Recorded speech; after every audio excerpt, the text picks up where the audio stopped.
আসসালামু আলাইকুম রহমতুল্লাহি ওয়া বারাকাতুহু নাহমাদুহু ওয়া নুসাল্লি আলা রাসূলিহিল কারীম আম্মা বা'দ।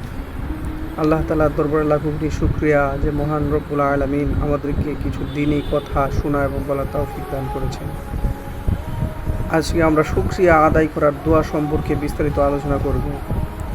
আমা তৌফিকি ইল্লা বিল্লাহ।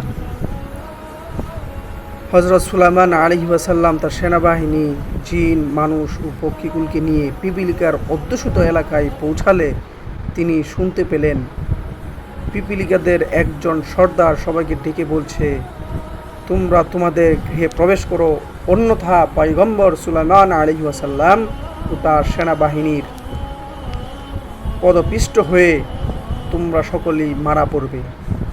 তখন হযরত সুলাইমান আলাইহিস সালাম উক্ত কথা শুনে মুচকি হাসলেন এবং আল্লাহর নিয়ামতের শুকর গুজার করতে উক্ত বাক্যগুলো দ্বারা দোয়া করেন।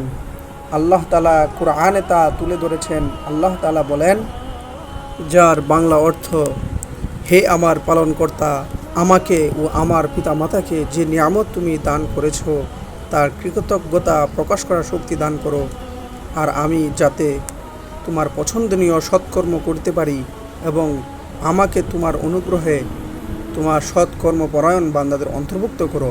সূরা নামল আয়াত 19।